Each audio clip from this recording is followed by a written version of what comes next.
At the nuclear level, instead of using kilograms as our units for mass of the nuclei, we measure masses of these subatomic particles in atomic mass units, sometimes called unified mass units, and we represent this with a lowercase u. And we do this because masses at this level are so small that it would be clumsy to measure them in kilograms. So for example, one atomic mass unit is equal to 1.66 times 10 to the minus 27 kilograms, to 3 significant figures.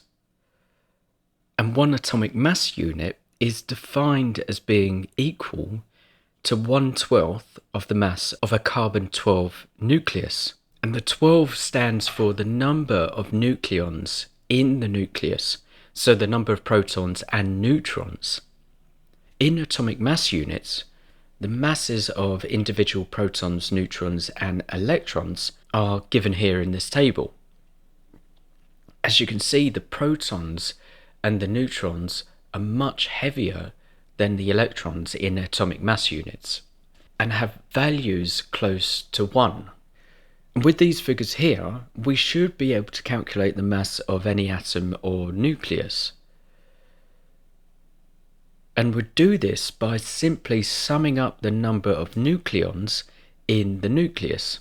And I'll show you an example of how we do this in a second. But something strange happens to the mass when individual protons and neutrons are combined in a nucleus. The total mass of the nucleus is smaller than it should be.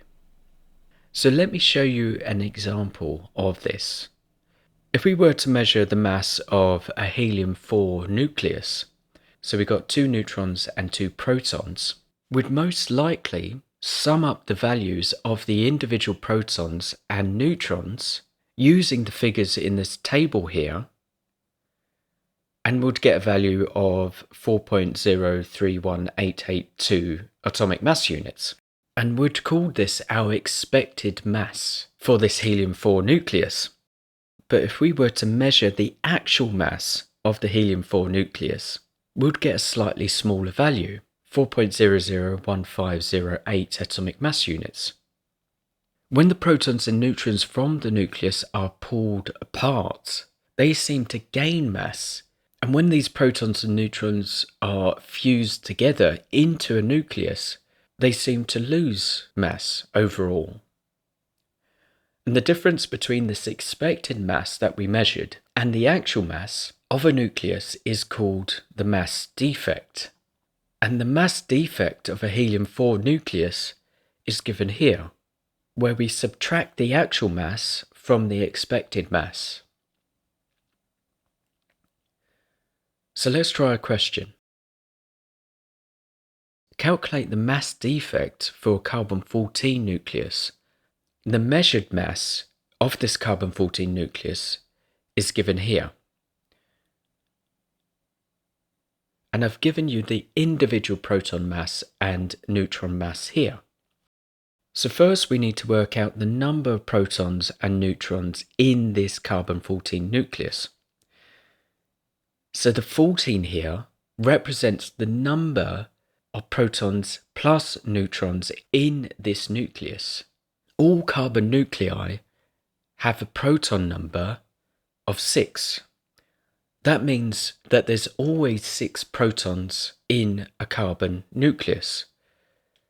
So if there's a total of 14 nucleons, so protons and neutrons in this nucleus, we can now work out the number of neutrons in carbon-14.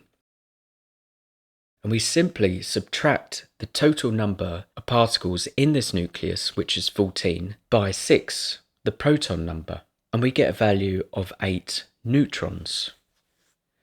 So to calculate the expected mass, we simply multiply the mass of a proton by 6, because there's 6 protons in this nucleus, and the mass of a neutron by 8, because there's 8 neutrons in this nucleus. And we sum this value together. And we get a value of 14.112976 atomic mass units. Now this is the expected mass, but the actual mass of the carbon-14 is slightly lower than this. So how do we calculate the mass defect for carbon-14? Well, we simply subtract the actual mass by the expected mass, and we get a value of 0.109736 atomic mass units. So why do we get this mass defect? In 1905, Einstein proposed that there was an equivalence between mass and energy, and this is represented by his equation E equals mc squared. When protons and neutrons combine or fuse together, some energy is released. But as this energy is released, the sum total of the mass decreases by a specified amount, which we can work out using the formula E equals mc squared. Also, if we want to pry apart the nucleons from this nucleus, this requires an input of energy. This energy allows the overall sum of the particles in the system to increase their mass.